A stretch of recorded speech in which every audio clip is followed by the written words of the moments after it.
Addition subtraction में हम पढ़ेंगे मल्टीप्लिकेशन। सो मल्टीप्लिकेशन एक्चुअली दो टाइप के होते हैं। मल्टीप्लिकेशन में पहला टाइप है आपका scalar multiplication, where a constant and a matrix, इन दोनों का मल्टीप्लिकेशन किया जाता है, यानी एक कांस्टेंट होगा और एक मैट्रिक्स होगा in case of scalar multiplication. तो जैसे मान लीजिए कि एक मैट्रिक्स ए दी हुई है आपको 1 2 3 4 और एक कांस्टेंट दे दिया गया, that is assume the value of constant is 5। इन दोनों का प्रोडक्ट जब करेंगे so this will be 5 times of A. So 5 times of A क्या हो जाएगा, इसका हर एलिमेंट अपने प्रीवियस स्टेज से 5 टाइम्स बढ़ जाएगा, क्योंकि ए में 5 टाइम मल्टीप्लाई करना है हमें। सो ये हो जाएगा 5, this will B 10, this will B 15, this will B 20। तो स्केलर मल्टीप्लिकेशन में क्या है, कुछ भी नहीं है, जो भी कांस्टेंट होगा जिसका मैट्रिक्स में मल्टीप्लिकेशन करना होगा। अब अगर किसी ने बोल दिया, अभी मैंने 5 का दिया है, अब अगर आपको बोल दिया जाए कि इसको चेंज कर दीजिए, कांस्टेंट की वैल्यू भी चेंज कर दें, मैट्रिक्स की वैल्यू भी चेंज कर दें। अब लेट अस अज्यूम दैट ए की वैल्यू आपको मैट्रिक्स की दी हुई है 3 4 6 7 और आपसे पूछा जाए what will be the value of 2 times of A. So now the constant is 2, matrix is 8, तो इसका डबल कर देंगे सिंपल। So 6 8 12 and 14। तो ये बहुत बेसिक है, स्केलर मल्टीप्लिकेशन सीख लीजिएगा। अब स्केलर मल्टीप्लिकेशन के बाद हम सीखेंगे मल्टीप्लिकेशन ऑफ 2 मैट्रिसेस।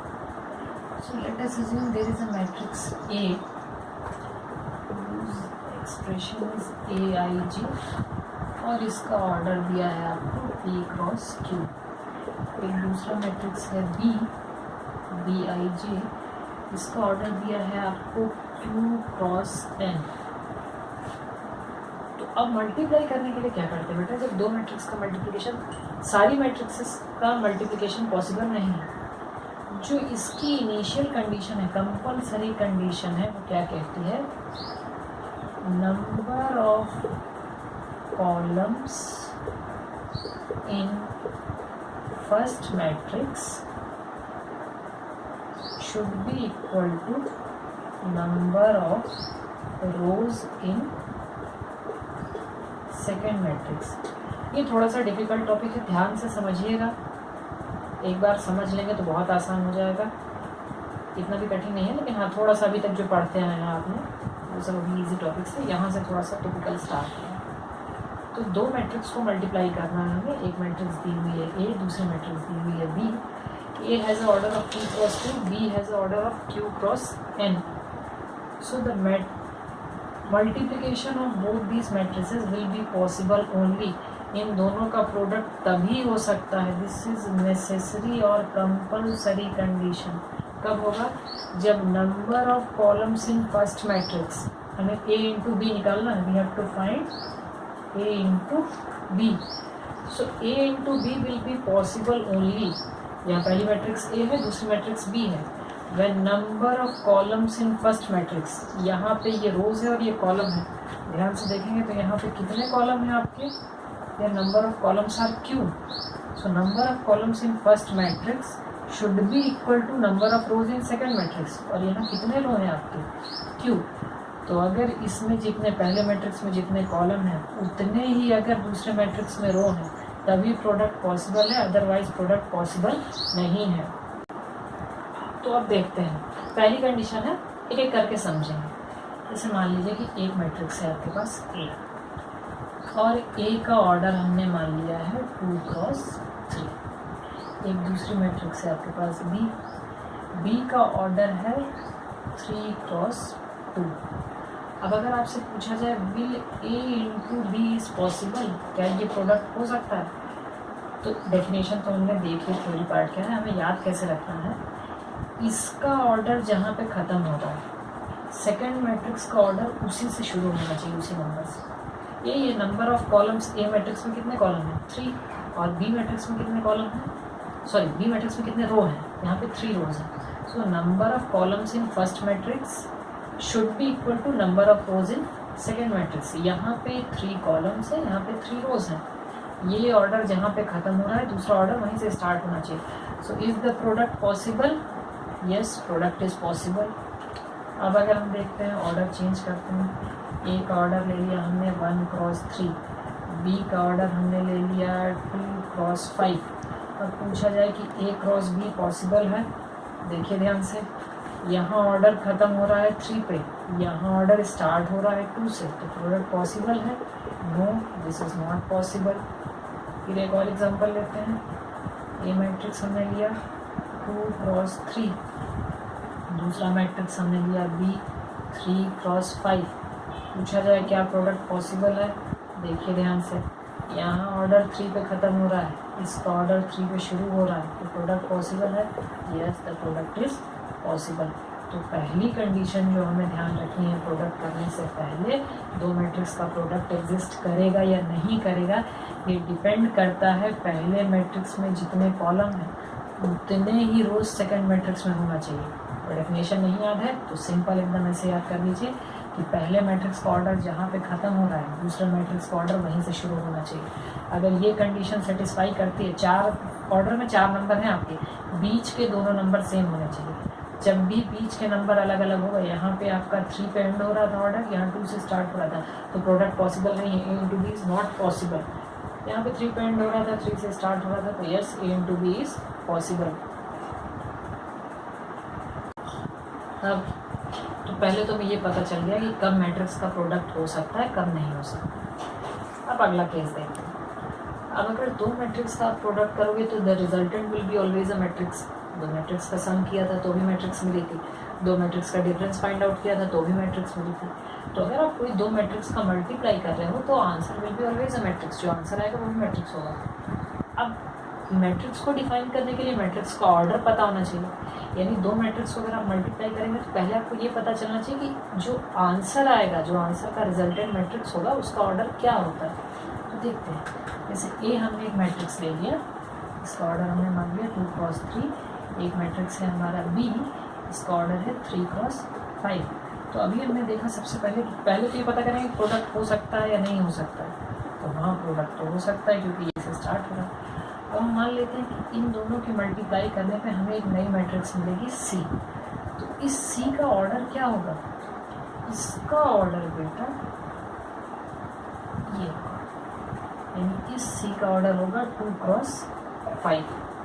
इन दोनों से हमने पहले चेक करते हैं, बीच के नंबर से चेक करते हैं कि प्रोडक्ट पॉसिबल है या नहीं है, और अगर प्रोडक्ट पॉसिबल है तो इसका जो रिजल्टेंट होगा that will be 2 × 5, 2x5। This means this C matrix, इस सी मैट्रिक्स में 2 रो होंगे और 5 कॉलम होंगे। एग्जाम्पल से भी समझेंगे, अभी थोड़ा सा थ्योरी पार्ट में समझ लीजिए।